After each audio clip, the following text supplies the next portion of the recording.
नीलकंठ वर्णी ने लगभग 1 साल पहले अयोध्या से अपनी कल्याण यात्रा का प्रारंभ करते हुए सरयू नदी में कूदकर उसे पार करके जाने का मार्ग अपनाया था और आज अयोध्या से मुक्तिनाथ की ओर जाने के लिए भी उन्होंने वही मार्ग अपनाया।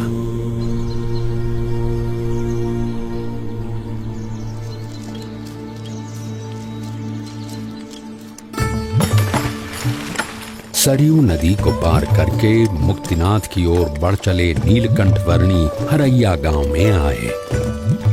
ये लीजिए, कुछ भोजन कर लीजिए वर्णी जी।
प्रणाम प्रभु।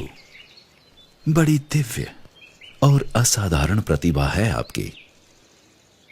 शायद आप वही है जिनकी भक्ति हम करते हैं, जिनके आशीर्वाद से हमारा राज्य, हमारा संसार चलता है। आपके आगमन से मेरे राज्य की धरती तो पावन हो ही गई है। अब कृपया मेरे राजभवन में पधार कर उसे भी धन्य कीजिए। आपके और आपके परिवार के बलिष्ठ संस्कार हैं, इसीलिए मैं आपके वहां जरूर आऊंगा।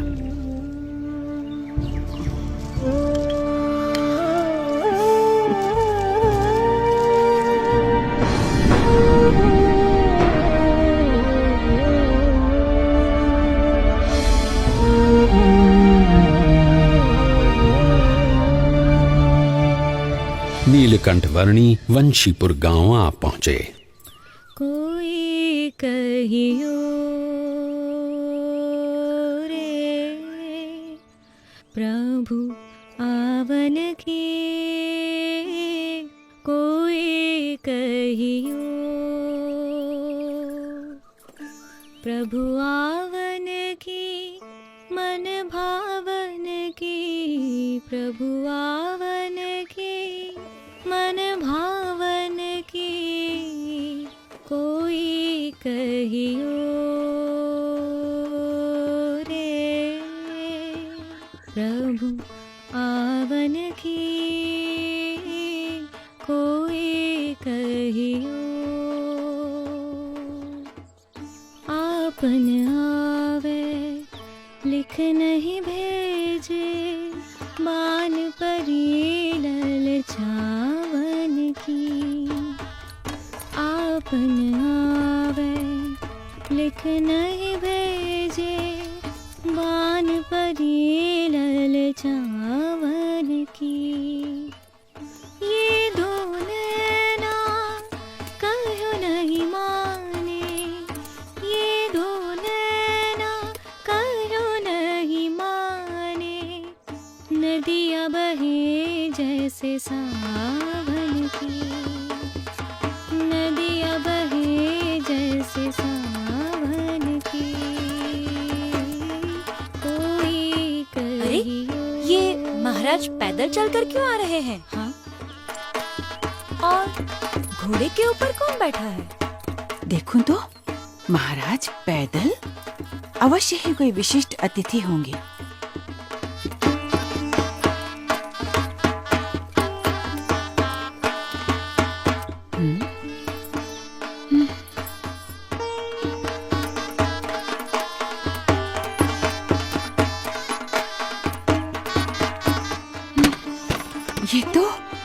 ये तो सच में कोई दिव्य व्यक्ति हैं। सब सब चलो, उनके स्वागत की तैयारी करो। जी महारानी जी।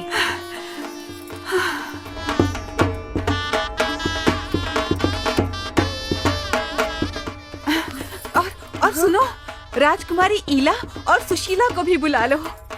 जरूर महारानी जी।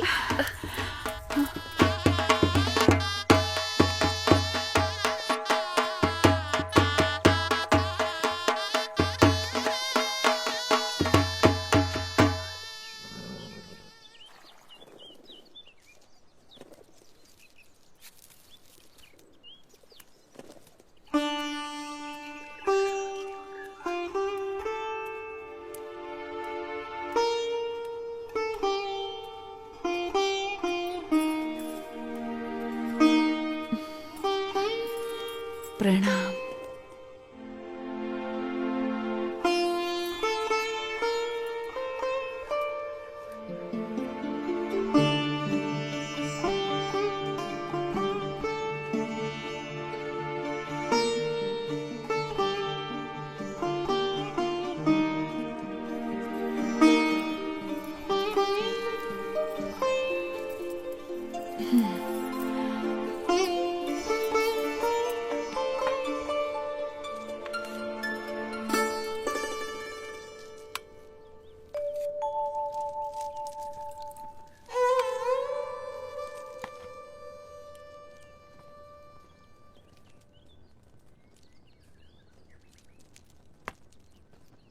वरणी जी, हमारे राजा धर्म पालन के आग्रही है और उसके फलस्वरूप उनके ऊपर ईश्वर की इतनी कृपा है कि उन्हें इतनी प्रतिष्ठा, इतना मान सम्मान, इतनी धन दौलत, इतना वैभव, ऐसा श्रेष्ठ भोजन, सब कुछ प्राप्त है। धर्म का संबंध केवल धन दौलत, पद प्रतिष्ठा, मान सम्मान, बाह्य वैभव और बाह्य व्यक्तित्व से नहीं, किंतु आंतरिक प्रतिभा से है।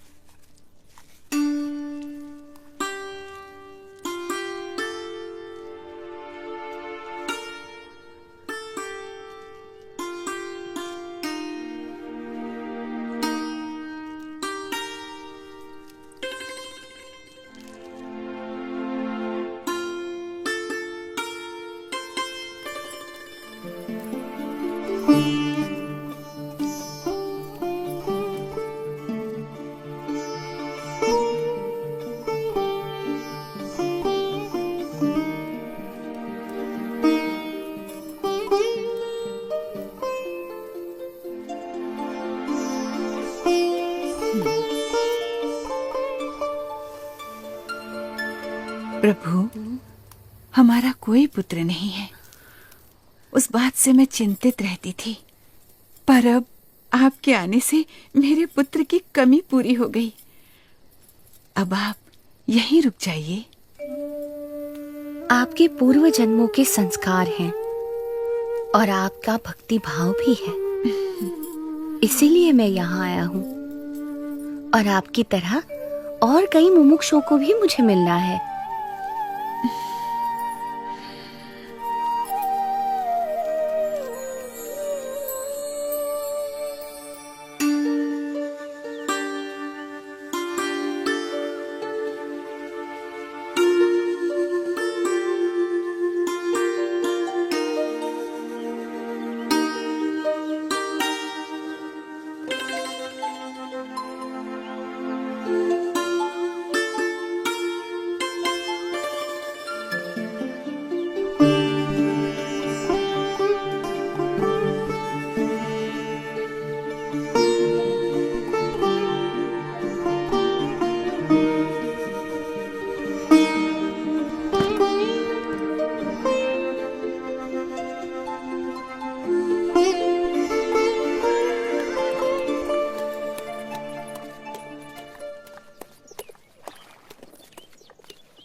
मन ही मन में बड़ा मुस्कुरा रही हो, क्या सोच रही हो?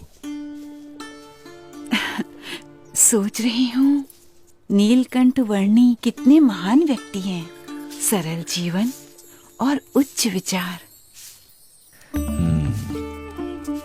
और हमारी ईला और सुशीला भी कितने भक्तिभाव से उनकी सेवा में जुड़ गई हैं।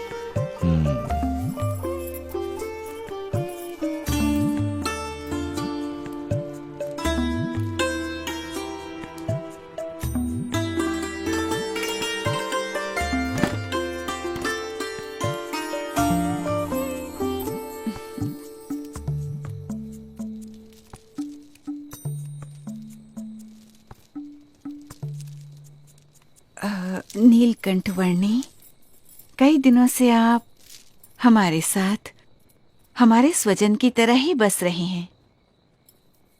और केवल हम ही नहीं, पर यहाँ छोटा बड़ा हर कोई आपको अपना स्वजन समझने लगा है। सभी को आपसे लगाव हो गया है। इतने दिनों से आपका जीवन निकट से देखकर हमें प्रतीति है कि आप कोई असाधारण दैवी तत्व हैं, साक्षात परमात्मा हैं। ये सब देखकर मेरे मन में एक विचार आ रहा है कि यदि आप हमेशा के लिए हमारे स्वजन बनकर रह जाएं, तो कितना अच्छा होगा। यदि समझ में आए तो मैं तो हमेशा के लिए सबका स्वजन हूँ, एक सच्चे स्वजन की तरह हमेशा सबके साथ ही रहता हूँ। अब हमारी अपेक्षा है कि हम ये सब कुछ त्याग कर आपके चरणों में न्यौछावर करके मोक्ष के काम में ध्यान दें। और हमारी सारी धन दौलत, हमारी सारी संपत्ति, हमारा राज्य और ईला और सुशीला को भी आपको सौंप दें। हमारी पुत्रियों से ब्याह करके हमारा सब कुछ स्वीकार कर लीजिए नीलकंठ।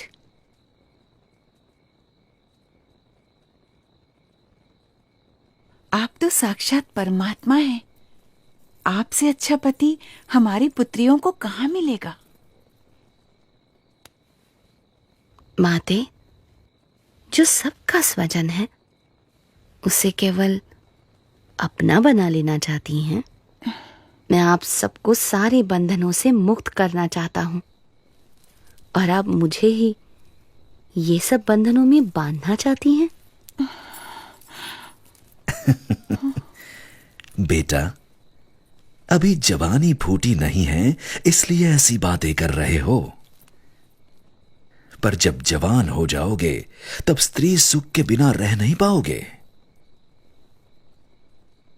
जब स्त्री सुख के लिए तड़पोगे तब एहसास होगा कि ऐसी सुंदर कन्याओं और ऐसे राज्य का प्रस्ताव ठुकरा करके तुमने बहुत बड़ी भूल कर दी। पर तब यह मौका निकल चुका होगा। क्षमा कीजिएगा, पर आप मोह में अंध होकर मुझे जानते हुए भी मेरा असली स्वरूप भूल रहे हैं।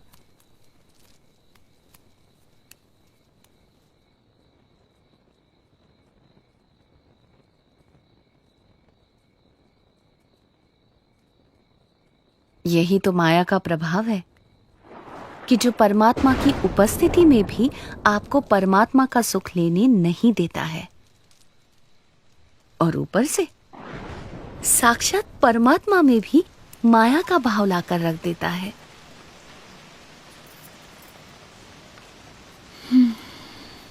माँ, पिताजी, ये नीलकंठ वर्णी तो निर्लेप है, निर्विकारी है। ये सब मोह माया से परम सुख के दाता स्वयं परमात्मा हैं। वे ऐसे क्षुल्लक लौकिक सुखों में क्यों बंधेंगे? हाँ माँ, मोह से मुक्त होकर और हमारी चिंता छोड़कर नीलकंठ वर्णी की महिमा को अंतर में दृढ़ रखो। हाँ बेटा।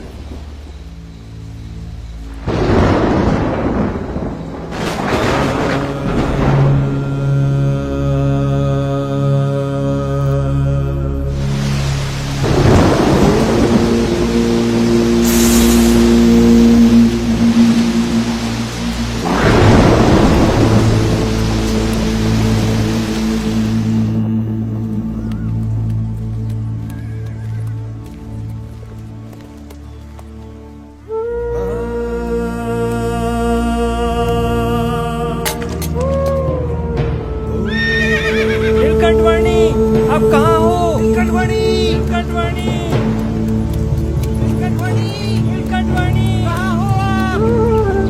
कहीं मिले? नहीं भैया।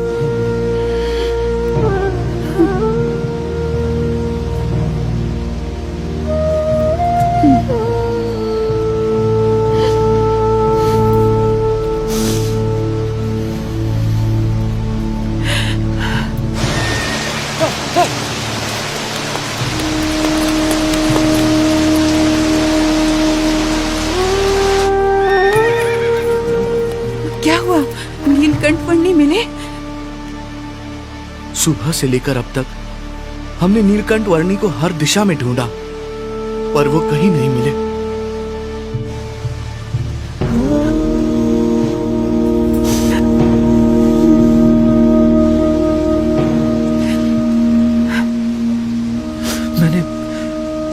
मैंने दूर दूर तक ढूंढा, पर नीलकंठ वर्णी नहीं मिले।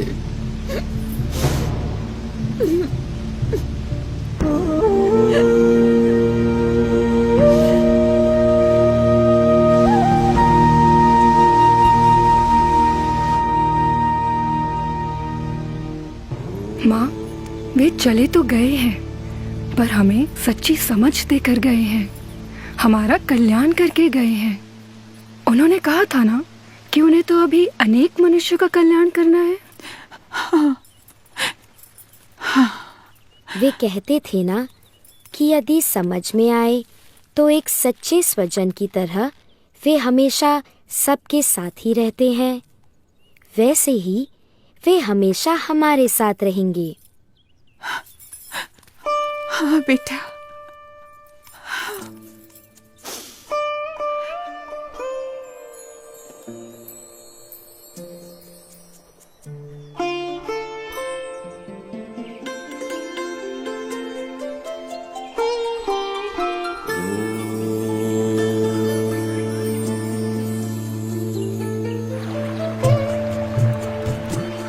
हर एक को हर बंधन से मुक्त करके परम कल्याण के मार्ग पर प्रेरित करने के लिए जिनकी ये कल्याण यात्रा थी, वो नीलकंठवर्णी किसी भी प्रकार के मायिक बंधनों में बंधकर कैसे रह सकते थे।